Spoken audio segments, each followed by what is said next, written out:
भट्टी साहब, अमन का एक मौका जो है ईरान ने ज़ाया कर दिया और इसमें कोई दो राय नहीं है कि पाकिस्तान तो बहुत अच्छा और बड़ा, मैं समझता हूँ आला ज़रफ़ी का मुजाहरा कर रहा है पाकिस्तान ईरान के साथ। अब मैं अगर रियलिस्ट टर्म्स में आऊँ ना, वरना ईरान ने हमें जिस तरह अरब ममालिक ने हमें एड्स दी, लोन्स दिए, हमारे ज़र मुबादला के ज़खायर को, फॉरेन रिजर्व्स को बरकरार रखने के लिए हमारे अंदर इन्वेस्टमेंट की, इवन लोन दिया। ठीक है, इंटरेस्ट होता है, रोल ओवर देते हैं हमें, वो फ्लेक्सिबिलिटी देते हैं, ऑयल पे हमें बड़ा कुछ वो दे देते हैं, फ्लेक्सिबिलिटी दे देते हैं। ईरान का तो हमारा उस तरह कोई ताल्लुक ही नहीं है। ईरान से तो एक बरादराना ताल्लुक है। हम ईरान के मिसाइल भी खा चुके हैं, हम ईरान से कुलभूषण यादेव भी आ चुका है, ईरान से हमें रॉ का नेटवर्क भी हमें नसीब हुआ। तो अब इसके बावजूद ये पाकिस्तान की आला ज़रफ़ी है कि पाकिस्तान ने तमाम चीज़ों को फरामोश करके ईरान के साथ बिल्कुल एक बरादराना शोल्डर टू शोल्डर खड़ा हुआ है। लेकिन अब अगर ईरान, जैसे चॉइस साहब फरमा रहे हैं कि उसने अमन का मौका ज़ाया कर दिया, तो सिचुएशन अगर ये आ गई कि चुनना पड़ गया पाकिस्तान को, अरब ममालिक को और ईरान को, तो फिर तो बड़ा मसला हो जाएगा सर ये। भट्टी साहब, चार पॉइंट्स हैं कामरान भाई। पहली बात तो ये है कि जब भी हम बात करें तो हमें ये ज़हन में रखना चाहिए कि ये ग्रेटर इसराइल की जंग है, ये तेल गैस की जंग है और ये मस्जिद अक्सा की जंग है। तो जब ये ज़हन में होगा तो फिर हमें पुराना डोनाल्ड ट्रंप और आज का डोनाल्ड ट्रंप, पुराना अमेरिका और आज का अमेरिका, ये पुरानी यहूदी लॉबी और आज की यहूदी लॉबी की गेम समझ आएगी, पहली बात।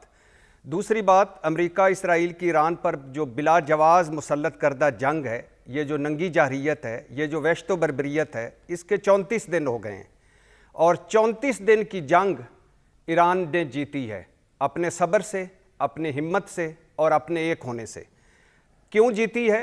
क्योंकि ट्रंप साहब एक बार फिर झूठ बोल रहे हैं और वो खुद सर ट्रंप साहब, खुद पसंद ट्रंप साहब, दिन दिहाड़े झूठ बोलने वाले ट्रंप साहब और अपनी बात से मुकर जाने वाले ट्रंप साहब और सुबह कुछ और शाम को कुछ और कहने वाले ट्रंप साहब एक बार फिर झूठ बोल रहे हैं कि हमने अपने अहदाफ हासिल कर लिए हैं। कुछ हासिल वसूल नहीं हुआ सिवाय तबाह व बर्बादी बरसाने के ईरान पर।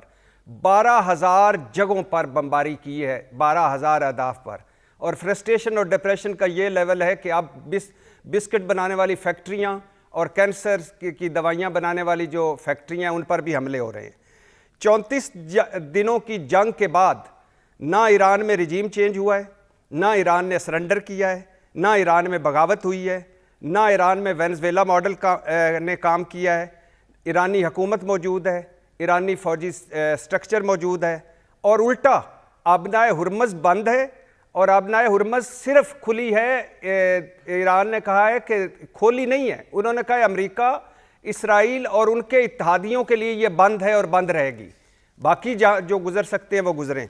तो आबनाए हुर्मज़ बंद है, मशरिक़ वस्ता के अमरीकी अड्डे, अमरीकी एयरबेस जो हैं वो गैर महफूज हैं और ये खित्ते की जंग बनाई है ईरान ने और पूरी दुनिया की जंग बनाई है ईरान ने। तो कहाँ कोई जीता, कहाँ कोई हारा, कहाँ किसने कोई फौजी हदफ हासिल किया या कोई अहदाफ हासिल कर लिए।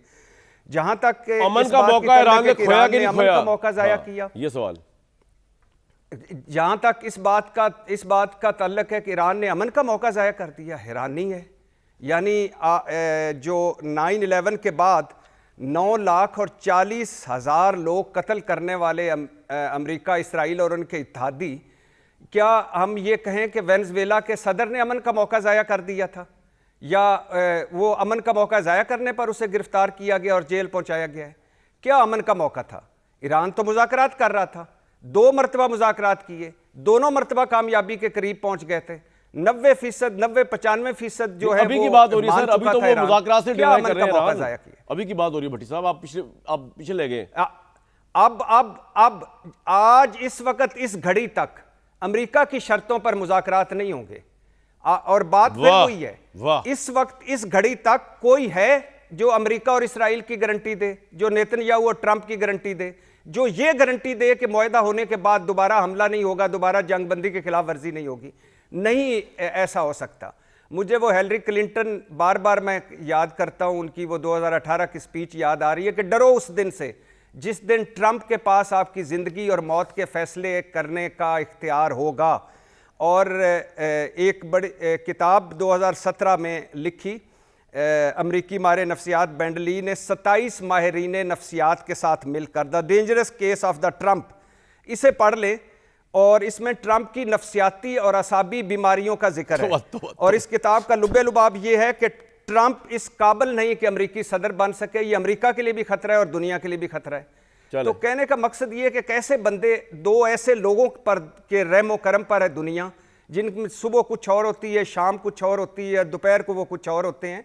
तो इस वक्त, इस घड़ी तक, आज ईरान के साथ खड़े होने का वक्त है। इससे हटकर, मुझे पता है ईरान और पाकिस्तान के कैसे तल्लुकात रहे, मुझे पता है कि हमें कौन देता है भीख, कौन देता है हमें भीख, और हम किन किन भिखियों पर और किन किन मांग मांग के गुजारा कर रहे हैं।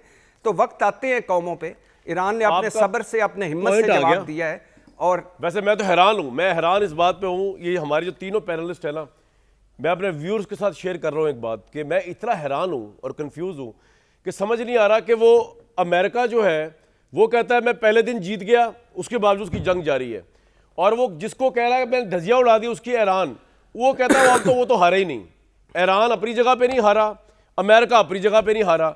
तो अब समझ आया कि जंग कभी खत्म नहीं होगी, क्योंकि दोनों ही नहीं हारे, वो दोनों ही जीत रहे। और वो लग ये रहा है कि ये वाहिद दुनिया की एक इंटरेस्टिंग जंग है जिसमें जंग जारी है और जीत बढ़ती जा रही है। मतलब वाह, क्या जुमला बोला मैंने, कि जंग जारी है, तबाही जारी है और फतह बढ़ती जा रही है दोनों पार्टीज की। यानी दोनों पार्टियां जीत रही है, तो ये तो जंग कभी खत्म हो ही नहीं सकती। ऐसी अच्छी जंग जिसमें अगर हमें लग रहा है कि एक पार्टी पिट रही है, वो भी जीत रही है, तो वो चाहती नहीं खत्म हो पिटना अपना, क्योंकि वो तो जीत रही है।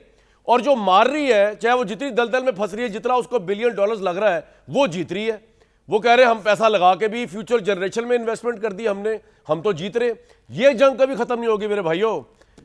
चौधरी साहब और मोहम्मद अली साहब, पहले अगर मैं मोहम्मद अली साहब, मैं चौधरी साहब ने बात की थी ना कि अमन, भट्टी साहब को समझ नहीं आया कि अमन से क्या मुराद है। अमेरिका की शर्तों में मुज़ाकरात नहीं होंगे मेरे भाई। ये यकीन करें कि फिल्म होती ना, मैंने जुमला इसमें ये डायलॉग लिख लेना था। ये बोलता वो कोई गरीब आदमी बोलता और कहता जागीरदार के या वो सूबेदार के या कोई पुलिस वाले थानेदार की शराइत पे जो है ना बात नहीं चलेगी। ये ऐसी बात है, बड़ा गजब का जुमला है। जी चौधरी साहब भी तो चौधरी है ना आफ्टर ऑल।